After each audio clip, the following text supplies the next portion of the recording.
Yes, അങ്ങനെ Deadpool and Wolverine കണ്ടിരിക്കുകയാണ്. Directed by Shawn Levy, starring the one and only Ryan Reynolds and the legendary actor Hugh Jackman. കിടിലം പടം, a hell of a theatre experience and an amazing tribute to the Marvel Cinematic Universe and to the superhero genre itself. ഒരുപാട് കാലമായിട്ട് ഒരു MCU fan കാത്തിരുന്ന ഒരു moment, ഒരു team up. That is Deadpool and Wolverine, and boy did it exceed my expectations.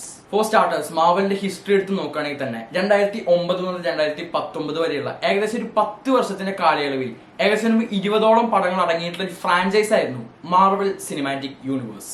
And almost എല്ലാവരും തന്നെ ഓരോ പടങ്ങൾ കഴിയുമ്പോൾ ഉണ്ടാവുന്ന ഒരു ഹാപ്പിനെസ്സും അടുത്തൊരു പടത്തിനായിട്ടുള്ള ഒരു എക്സൈറ്റ്മെന്റും ഒരു ഹൈപ്പും എല്ലാത്തിനും വളരെയധികം ആക്റ്റീവായിട്ട് പാർട്ടിസിപ്പേറ്റ് ചെയ്തിട്ടുണ്ടായിരുന്നു. And we all shared A common bond. ഓരോ വർഷവും അവരുടെ കയ്യിൽ നിന്ന് ഇറങ്ങിയിട്ടുള്ള പടങ്ങൾ it was really the talk of that year. Iron man, captain America, Thor, അതുപോലെ തന്നെ അവഞ്ചേഴ്സ് ആസ് എ ഹോൾ, പിന്നെ സ്പൈഡർമാൻ, അങ്ങനെ ഒരുപാട് ക്യാരക്ടേഴ്സിനോട് നമുക്ക് എല്ലാവർക്കും തോന്നിയിട്ടുള്ള സ്പെഷ്യൽ ആയിട്ടുള്ള ഒരു bond.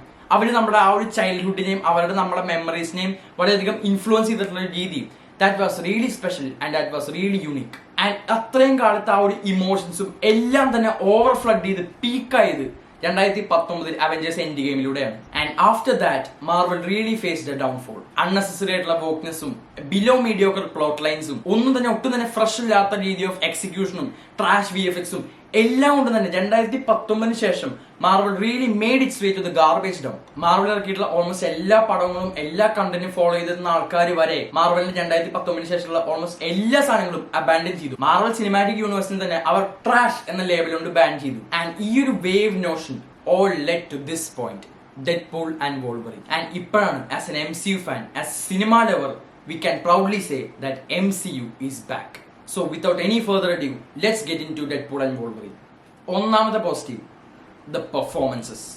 Rayan Reynolds and Hugh Jackman as Deadpool and Wolverine. Deadpool 1ലും 2യിലൂടെ റയൻ റെനോൾഡ്സ് അയാളുടെ ഓൺ ആയിട്ടുള്ള വേയില് വളരെ സ്പെഷ്യൽ ആയിട്ട്, വളരെ യൂണീക്ക് ആയിട്ട്, വളരെയധികം കൊമേഡിക് ആയിട്ട് ഡെഡ്പൂൾ എന്നുള്ള ആ ഒരു ക്യാരക്ടറിനോടത്തേക്കാണ് ആ ഒരു ലൈഫ്, ആ ഒരു വെറൈറ്റി ആയിട്ടുള്ള അപ്രോച്ച് നമുക്ക് എല്ലാവർക്കും പ്രിയപ്പെട്ടതാണ്. So as usual, maybe more previous ഫിലിംസിനെ വെച്ച് നോക്കുമ്പോൾ Ryan Reynolds did a really good job in this film. ഓരോ ബീറ്റ്സും ഓരോ ഇമോഷണൽ സീൻസും ഓരോ ആർക്സും എല്ലാം തന്നെ എനിക്ക് വളരെയധികം കണക്ട് ആയിട്ടുണ്ടായിരുന്നു. Combine that with a powerhouse of an actor such as Hugh Jackman, you get a deadly on screen combo. നമുക്ക് ഇതുവരെ കിട്ടാത്ത, ഒരിക്കലും മറക്കാൻ പറ്റാത്ത ഒരു ടീം അപ്പ് തന്നെയാണ് ഇവര് രണ്ടുപേരും കൂടി ഈ സ്ക്രീനിലേക്ക് കൊണ്ടുവന്നിരിക്കുന്നത്. ബ്രേക്കിംഗ് ബാഡിൽ വാൾട്ടർ വൈറ്റ് ജെസ്സിനോട് പറഞ്ഞ പോലെ, you know the business and I know the chemistry, maybe we can partner up and cook some meth എന്ന് പറയുന്ന പോലെയാണ് ഈ രണ്ട് ആക്ടേഴ്സും ഡെഡ്പൂളിനെയും വോൾവറിനെയും വെച്ച് ഈ ഒരു പടം ഫുള്ള് കുക്ക് ചെയ്ത് വെച്ചേക്കുന്നത്. അതിമനോഹരമായിട്ട് തന്നെ ഇവർ രണ്ടുപേരും നമ്മളെ ഇന്ററാക്ഷൻസ് ആയിക്കോട്ടെ, ഇവർ രണ്ടുപേരും ഷെയർ ചെയ്യുന്ന ഇമോഷണൽ സ്പേസ് ആയിക്കോട്ടെ, ഇവർ രണ്ടുപേരും നമ്മൾ ഷെയർ ചെയ്യുന്ന ആർക്സ് എല്ലാം തന്നെ സ്ക്രീനിലേക്ക് കൊണ്ടുവന്നോ നമുക്ക് വളരെയധികം ഇമോഷണൽ ആയിട്ട് അല്ലെങ്കിൽ അത്രയധികം ഇമ്പാക്ട്ഫുൾ ആയിട്ട് തോന്നുന്നുണ്ട്.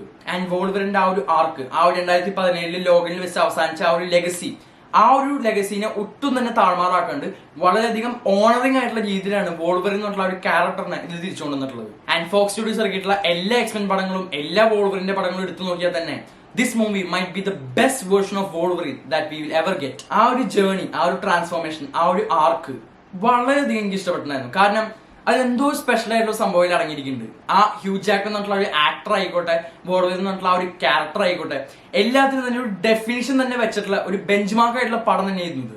ഈ ഒരു ടീം അപ്പ്, ഇവരുടെ ഈ രണ്ട് ആക്ടേഴ്സിന്റെ ഒരു ഡെഡ്ലി കോമ്പിനേഷൻ തന്നെയാണ് ഈ ഒരു പടത്തിന് ഇത്രയും യുണീക്ക് ആക്കുന്നത്. ആൻഡ് ഇവരുടെ ആ ഒരു ഓൺ സ്ക്രീൻ കെമിസ്ട്രി വളരെയധികം ഹ്യൂമറസ് ആണ്, അറ്റ് ദ സെയിം ടൈം വളരെയധികം ഇമോഷണലും ആണ്. കൗണ്ട്ലെസ് നമ്പർ ഓഫ് ബാറ്റ്മാൻസും കൗണ്ട്ലെസ് നമ്പർ ഓഫ് സൂപ്പർമാൻസും കൗണ്ട്ലെസ് നമ്പർ ഓഫ് സ്പൈഡർമാൻസും അങ്ങനെ ഒരുപാട് ക്യാരക്ടേഴ്സ്, ഡിഫറെന്റ് വേർഷൻസ് നമ്മൾ ഇഷ്ടം പോലെ കണ്ടിട്ടുണ്ട്. പക്ഷേ as Deadpool himself said it in the end, you are the best wolverine ever. And അയാൾ തിരിച്ചു പറയുന്നുണ്ട്, you are also special weighed. ആ ഒരു ഡയലോഗാണ് ഈ ഒരു പടത്തിന്റെ ആ ഒരു എൻറ്റയർ നേച്ചറിനെ തന്നെ ഡിഫൈൻ ചെയ്യുന്നത്. So Ryan Reynolds as Deadpool and Hugh Jackman as Wolverine, they really killed it and really stole the show. രണ്ടാമത്തെ പോസിറ്റീവ്, ഈ ഒരു പടത്തിൽ വരുന്ന ക്യാമിയോസ് ആണ്. നമ്മളൊരു സൂപ്പർ ഹീറോ ഫിലിം എടുത്ത് നോക്കുകയാണെങ്കിൽ അതില് അയൺമാൻ ആണെങ്കിൽ ഇപ്പൊ അയൺമാൻ മാത്രം ഉണ്ടാവും, ബാറ്റ്മാൻ ആണെങ്കിൽ ബാറ്റ്മാൻ മാത്രം ഉണ്ടാവും, സൂപ്പർമാൻ ആണെങ്കിൽ സൂപ്പർമാൻ മാത്രം ഉണ്ടാവും. പക്ഷേ കോമിക് ബുക്സിൽ it's not really like that. ഒരു കോമിക് ബുക്ക് എന്ന് പറയുമ്പോൾ ആ ഒരു ക്യാരക്ടർ ഉപരി ഒരുപാട് ക്യാരക്ടേഴ്സ് ആ യൂണിവേഴ്സിനോട് കണക്റ്റഡ് ആയിട്ടുള്ള ആൾക്കാർ വരുന്നുണ്ട്.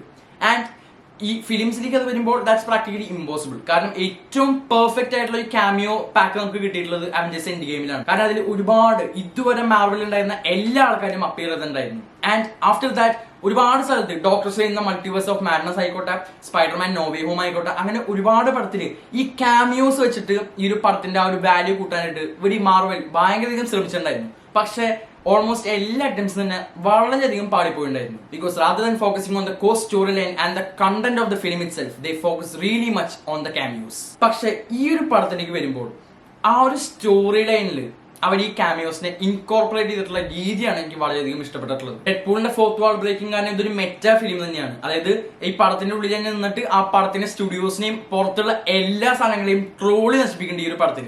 പക്ഷേ അതിന്റെ ഉള്ളിൽ നിന്നിട്ട് ഇങ്ങനത്തെ ക്യാമിയോസിനെ കൊണ്ടുവരുമ്പോൾ, അതായത് മാർവലിന്റെ പടങ്ങളിൽ ഈ അവഞ്ചേഴ്സിന്റെ അടിയിലൊക്കെ വിട്ടുപോയിട്ടുള്ള കുറെ യൂണീക്ക് ആയിട്ടുള്ള കുറെ ക്യാരക്ടേഴ്സിന്റെ കുറെ പടങ്ങളുണ്ട്.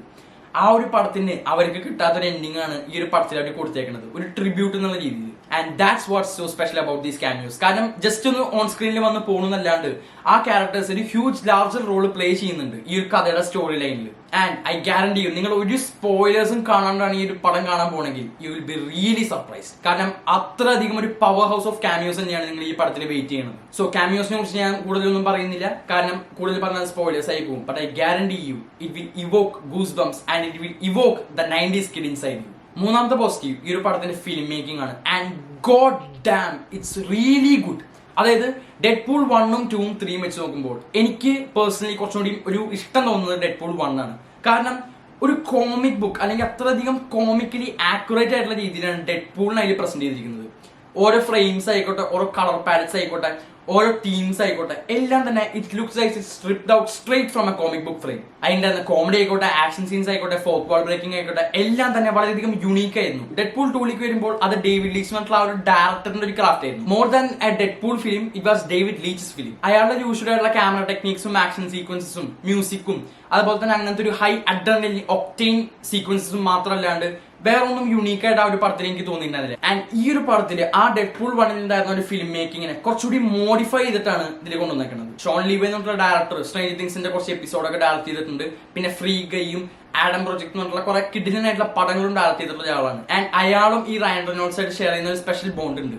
ആ ഒരു ബോണ്ട് ഈ ഒരു പടത്തിൽ ആളുടെ ഡെഡ്പൂളിനെ കൊണ്ടുവന്നേക്കുന്ന ഓരോ ഫ്രെയിംസിലും കാണാൻ പറ്റുന്നുണ്ടായിരുന്നു. ഈ ഒരു പടത്തിന്റെ ഫ്രെയിംസ് ആയിക്കോട്ടെ, അതിന്റെ കളർ പാലറ്റ് ആയിക്കോട്ടെ, അതിന്റെ ഓവറോൾ ആയിട്ടുള്ള ആ ഒരു ടോൺ ആയിക്കോട്ടെ, എല്ലാം തന്നെ ഒരു പക്ക കോമിക് ബുക്ക് പടം പോലെയാണ് നമുക്ക് എക്സ്പീരിയൻസ് ചെയ്യാൻ പറ്റുക. ഇപ്പൊ അവഞ്ചേഴ്സിന്റെ ഫസ്റ്റ് പടവും അതുപോലെ തന്നെ ക്യാപ്റ്റൻ അമേരിക്കയും അയൺമാനൊക്കെ എടുത്ത് നോക്കുകയാണെങ്കിൽ it stands out as A Marvel film. പക്ഷെ ഒന്നും തന്നെ അതിന്റേതായിട്ടുള്ള യൂണീക്നെസ് ഉണ്ടെന്നല്ലാണ്ട് ഒരു കോമിക് ബുക്ക് പടം എന്നുള്ള രീതിയിൽ നമുക്ക് എക്സ്പീരിയൻസ് ചെയ്യാൻ പറ്റില്ല. പക്ഷെ ഈ ഒരു പടവും ഡെഡ്പൂൾ 1 ഒക്കെ പക്ക ഒരു കോമിക് ബുക്ക് പടം പോലെയാണ് എടുത്തു വെച്ചിട്ടുള്ളത്. ആൻഡ് ഈ ഒരു പടത്തിന്റെ ആ ഒരു ഫിലിം മേക്കിംഗ് ആസ്പെക്റ്റും അത് തന്നെയാണ് ഏറ്റവും കൂടുതൽ ബ്രില്യന്റ് ആയിട്ട് വന്നിട്ടുള്ളത്. ഇതിന്റെ ഒരു ഇൻട്രോ സീൻ ഉണ്ട്, ഇതിന്റെ ടൈറ്റിൽ കാർഡ് എഴുതി കാണിക്കുന്നതിന് മുമ്പ് ഉണ്ടായിരുന്ന ഒരു സീക്വൻസ്. ആ ഒരു സീക്വൻസ് തന്നെ മതി ഈ ഒരു പടത്തിന്റെ വാല്യൂനെ തന്നെ ജഡ്ജ് ചെയ്യാനായിട്ട്. സാധാരണ ടൈറ്റിൽ കാർഡ്സ് ഒക്കെ എഴുതി കാണിക്കുന്ന പോലെയല്ല, വളരെയധികം ക്രിയേറ്റീവ് ആയിട്ട് ഒരു ഫൈറ്റ് സീനിലാണ് ഈ എന്താ പറയാ പ്രൊഡ്യൂസേഴ്സും ഡയറക്ടർ ആരൊക്കെയാണ് ഇതിന്റെ പിന്നിലുണ്ടായിരുന്ന ക്രൂ എന്നൊക്കെ വളരെ ക്രിയേറ്റീവ് ആയിട്ട് എടുത്ത് കാണിക്കുന്നുണ്ട്. ആ ഒരു intro fight scene that really blew me away. കാരണം ആ ഒരു ഫിലിം മേക്കിംഗ് ആസ്പെക്ട് തന്നെയാണ് ഈ ഒരു പടത്തിന്റെ ഫുൾ ആയിട്ട് ഡിഫൈൻ ചെയ്യുന്നത്. അതുപോലെ തന്നെ ഇതിന്റെ ലാസ്റ്റത്തെ ഒരു ഫൈറ്റ് സീനും ഡെഡ്പൂളും വോൾവറിന്റെ ടീം അപ്പിന് ശേഷം അവർ ഫസ്റ്റ് ആയിട്ട് ഒരുമിച്ച് ചെയ്യണ ഒരു ഫൈറ്റ്, ആ ഒരു ഫൈറ്റ് സീൻ ഷൂട്ട് ചെയ്തേക്കുന്ന രീതി, അതായത് ഇവിടെ സ്റ്റാർട്ട് ചെയ്തിട്ട് ഇങ്ങനെ പാൻ ചെയ്തിട്ട് ഇവിടെ എൻഡ് ചെയ്യുന്നു. പക്ഷെ അതിനിടയിൽ അവർ കാണിച്ചു പോകുന്ന ആ ഒരു ഫൈറ്റ് സീന്റെ ആ ഒരു സ്റ്റൈല്, അതിന്റെ ഏറ്റവും ലാസ്റ്റ് ഒരു സ്പെഷ്യൽ മൊമെന്റ്, ആ ഒരു സീൻ തന്നെ അതും ഇതേപോലെ തന്നെ ഇൻട്രോ സീൻ പോലെ തന്നെ it really blew me away. So as I said, film making കുറിച്ച് പറയുകയാണെങ്കിൽ ഇറ്റ്സ് റിയലി സ്പെഷ്യൽ. അതായത് ഒരുപാട് കാലത്തിന് ശേഷമാണ് ഇത്രയധികം ഫിലിം മേക്കിങ്ങിന് ഇമ്പോർട്ടൻസ് കൊടുത്തത്. But at the same time എല്ലാ ഡിപ്പാർട്ട്മെന്റിനെയും ഒരുമിച്ച് കമ്പൈൻ ചെയ്തിട്ട് ഒരു സ്പെഷ്യൽ പ്രൊഡക്റ്റിനെ ഡെലിവറി ചെയ്യാനായിട്ട് സാധിക്കുന്നത്. And Shawn Levy is a really great director for doing that. പിന്നെ എടുത്തു പറയേണ്ട ഒരു ഘടകമാണ് ഇതിലത്തെ ആക്ഷൻ സീക്വൻസസ്. നല്ല അൾട്രാ വയലന്റ് ആയിട്ടുള്ള ആക്ഷൻ സീക്വൻസ് തന്നെയാണ്. ബ്ലഡ് ഷെഡ്, ചോരക്കടി, ഫുള്ള് അങ്ങനത്തെ ഒരു മയാണ് ഈ ഒരു പടം. ഡെഡ്പൂളിനെയും വോൾവറിനെയൊക്കെ അറിയാവുന്നവരും ഇതിന്റെ കോമിക്സ് ഒക്കെ വായിച്ചവർക്ക് അറിയാം, they are really known for the dark humour and the dark violence. അതുകൊണ്ട് ഈ ഡെഡ്പൂൾ ആൻഡ് വോൾവർ എന്നുള്ള ഈ പടം വരുമ്പോൾ എന്തായാലും ഈ ഫാമിലി പടം എക്സ്പെക്ട് ചെയ്ത് നിങ്ങൾ പോകരുത്. പക്ഷെ ഇതിലുള്ള ഈ വയലൻസ് സീക്വൻസ് ഒന്നും ഒട്ടും ഭയങ്കരധികം റോവും ഗോറോട് കൂടിയിട്ടും ഡിസ്റ്റർബിംഗ് ആയിട്ടുള്ള രീതിയിലും അല്ല, എന്നാൽ വളരെയധികം സ്റ്റൈലിസ്റ്റിക് ആയിട്ടാണ് പ്രസന്റ് ചെയ്തിരിക്കുന്നത്. അതുകൊണ്ട് അത് കാണാൻ ഒരു രസം ഉണ്ടായിരുന്നു. So the action sequences also really stood out for me. So in conclusion, as a whole, Deadpool and Wolverine is an emotional roller coaster ride, especially for an MCU fan. സത്യമായിട്ടും for real ഞാൻ ഏറ്റവും last ആയപ്പോൾ ചെറുതായിട്ടൊന്ന് കരഞ്ഞുപോയി. കാരണം അറിയാം ആ ഒരു മാർവലിന്റെ ആ ഒരു ഫോളോ ചെയ്തിരുന്ന ആൾക്ക്, അതായത് 2019 വരെ ഉണ്ടായിരുന്ന ആ ഒരു എക്സൈറ്റ്മെന്റ് പെട്ടെന്ന് മരിച്ചു പോയപ്പോൾ വളരെയധികം വിഷമമുണ്ടായിരുന്നു. പക്ഷെ എന്നാൽ അതേസമയം തന്നെ കുറച്ചുകൂടിയും ഡിഫറെന്റ് ആയിട്ടുള്ള രീതിയിൽ നമ്മൾ ചിന്തിക്കാൻ തുടങ്ങി. ഇപ്പോഴാണ് നമുക്ക് ആ സൂപ്പർ ഹീറോയുടെ ആ ഒരു മാജിക് എത്രത്തോളം ഇമ്പാക്ട് ആ ഒരു മാർവൽ എന്നുള്ള ആ ഒരു ഫ്രാഞ്ചൈസ് ഉണ്ടാക്കിയിട്ടുണ്ടെന്ന് നമുക്ക് മനസ്സിലാവുക. ഓരോ റെഫറൻസസ് ആയിക്കോട്ടെ, ഓരോ ക്യാമിയോസ് ആയിക്കോട്ടെ, അവർ കൊടുത്തിരിക്കുന്ന ആ ഒരു ട്രിബ്യൂട്ട് ആയിക്കോട്ടെ, എല്ലാം തന്നെ ഇറ്റ് റിയലി ഹിറ്റ് മീ. വളരെയധികം ഒരു സാധാരണ സൂപ്പർ ഹീറോ ഫിലിമിന് ഉപരി ഒരു നല്ലൊരു ഫിലിം എന്നുള്ള രീതിയിൽ, അല്ലെങ്കിൽ ഒരു നല്ലൊരു ട്രിബ്യൂട്ട്, ഒരു നൊസ്റ്റാൾജിക് ആയിട്ടുള്ള ട്രിബ്യൂട്ട് എന്നുള്ള രീതിയിൽ Deadpool and Wolverine is a must watch and it's a treat for Marvel fans. ഒരു റേറ്റിംഗ് കൊടുക്കാൻ പറഞ്ഞാൽ ഞാൻ ഇനി 8-9 ഒന്നും കൊടുക്കില്ല, 10-10 തന്നെ കൊടുക്കും. കാരണം it really exceeded my expectations and it really satisfied me. ഏകദേശം ഒരു 5-6 വർഷത്തിന്റെ കാത്തിരിപ്പിന് ശേഷമാണ് ഓരോ മാർവൽ ഫാനും ഈ ഒരു പടം കാണാൻ പോകുന്നുണ്ടാവുക. And it really does not miss a single bit. ഒരുപാട് റെഫറൻസസും ഒരുപാട് ക്യാമിയോസും ഒരു സ്പെഷ്യൽ ആയിട്ടുള്ള ഒരു എക്സ്പീരിയൻസ് ആണ് നിങ്ങൾ കാത്തിരിക്കുന്നത്. So please do go watch in the theatres. ഇത്രയും പറഞ്ഞു ഞാൻ നിർത്തുന്നു. Will catch you guys in next video.